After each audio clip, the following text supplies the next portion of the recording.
देवीची कृती आपल्या गजरातून सादर करीत आहे इयत्ता 8वीतील विद्यार्थी कुमार आदेश विनोद सावंत.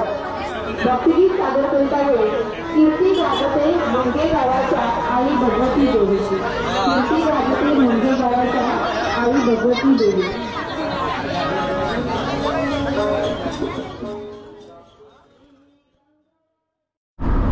नमस्कार मंडळी, मी अमेय नाईक तुम्हा सर्वांचं स्वागत करतो पुन्हा एकदा नवीन एका एपिसोडमध्ये. थंबनेल आणि टायटलवरून तुम्हाला समजलं असेल, कालपासून आपल्या कुलदेवीचं म्हणजेच आई भगवतीचं जत्रोत्सव चालू झाला आहे. सो आम्ही सगळे एकत्र मिळून आपल्या देवीचं दर्शनाला चाललो आहे. काकी बसली आहे बाजूला, संदेश पुढे गाडी चालवतोय आणि बाजूला बंटी बसलाय. सो 6-7:30 झाले आणि आम्ही आता निघालो. सो आजच्या या भागात तुम्हाला देवीचा जत्रोत्सव पाहायला मिळाला. 41 किलोमीटरचा प्रवास करून आम्ही पोहोचलो मुनगे गावात.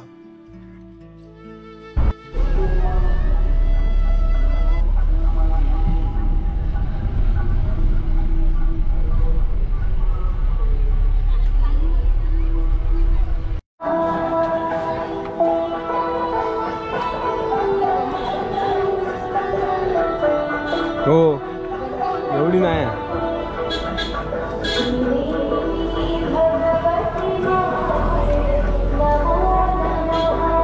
मस्त केलं अरे ना.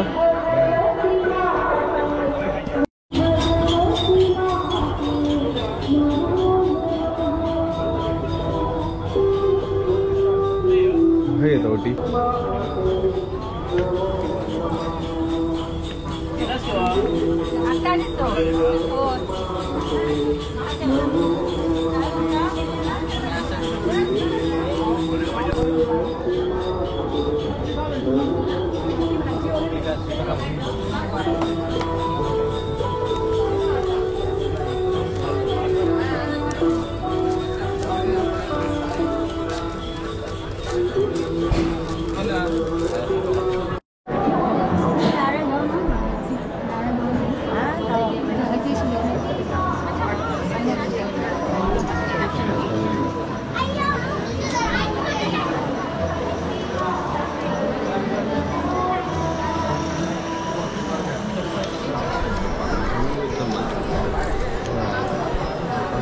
आम्हाला आमची मावशी पण भेटली आहे.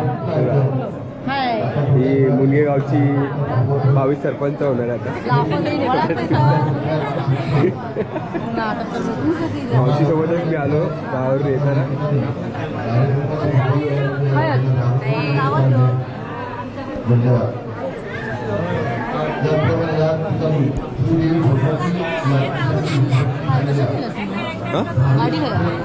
संदेश आहे.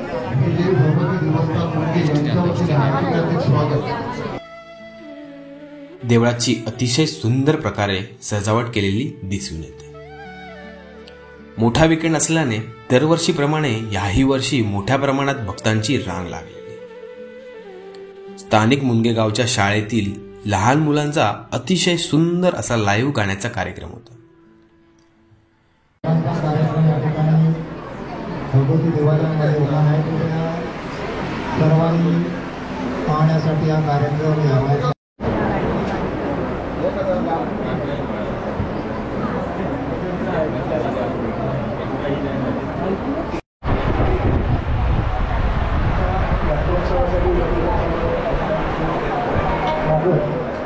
दरवर्षीप्रमाणे याही वर्षी जिल्हा परिषद प्राथमिक शाळा मुनगे नंबर 1 चे विद्यार्थी आपल्या गीत गायनाचा कार्यक्रम सादर करण्यासाठी इथे जमलेले आहेत.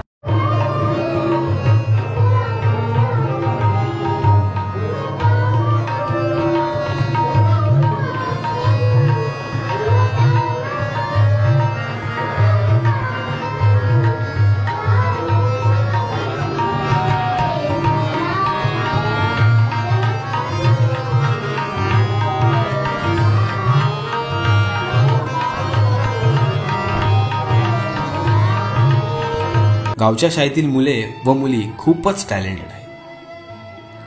एवढीशी लहान मुले कॉन्फिडेंटली गायन करताना पाहून सारे भक्त सुद्धा त्यांचे व्हिडिओज आणि फोटोज घेत.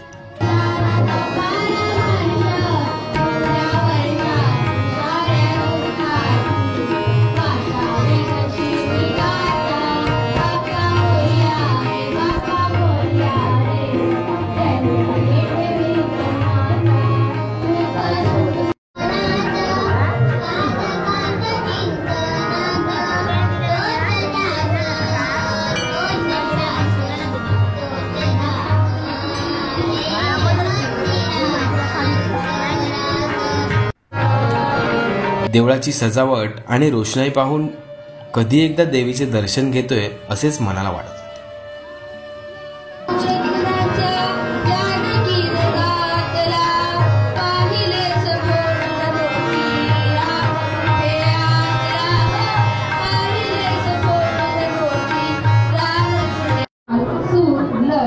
यांचे अनोखे मिश्रण म्हणजे संगीत. एकूणच गायकांसाठी असलेली तारेवरची कसरत.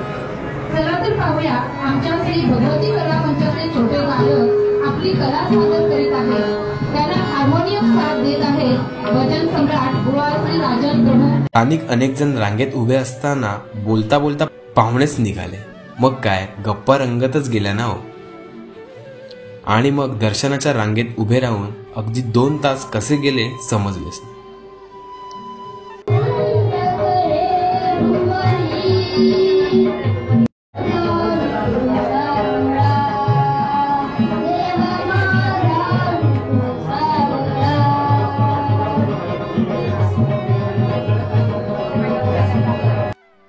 देवीचे मंदिर प्रशस्त असून 4 भागात विभागले आहे.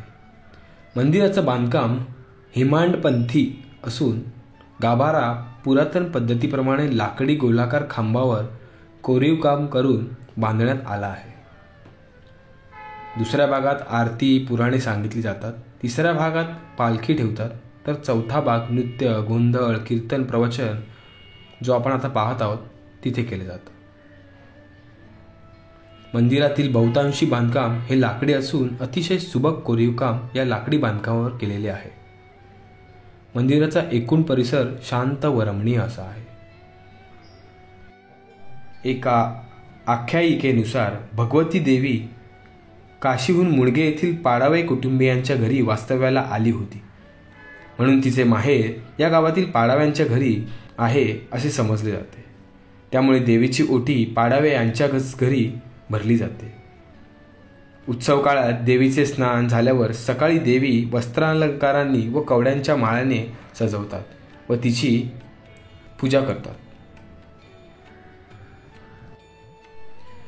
भगवती देवी दर 3 वर्षांनी कारिवणेवाडीतील पाडावे यांच्या घरी माहेरपणाला येते. त्यासच देवीची माहेरस्वारी असे म्हणतात. देवी दुसऱ्या दिवशी पूजा अर्चा महानैवेद्य झाल्यावर वाजत गाजत पुन्हा मंदिराकडे निघते. प्रत्येक देवस्थानाचे असे नियम आपण पाळलेच पाहिजे. म्हणून देवीचे फोटोज आणि व्हिडिओज मुख्य गाभाऱ्यात मी काढलेच नाही. जत्रेत अनेकांचे खाण्याचे पदार्थ, खेळणी, बांगड्या, प्रसाद असे दरवर्षी स्टॉल असतात. हे स्टॉल पाहून बंटीला लहानपणी आम्ही जत्रेत खेळणी, जेसीबी, डंपर घेऊन द्यायचो.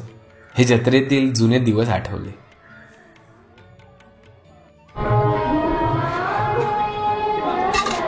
इथे नंदीचं हां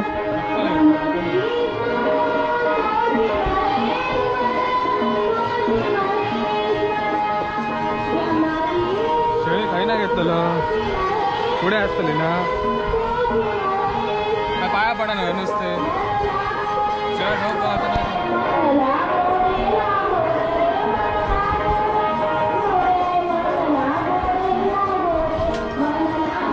आता आम्ही चव्हाट्यावर जातोय. चव्हाटा म्हणजे काय इकडल्या लोकांना आणि इकडे येणाऱ्या लोकांना माहिती असेल. लास्ट मी व्हिडिओमध्ये दाखवलं होतं.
बंद करू.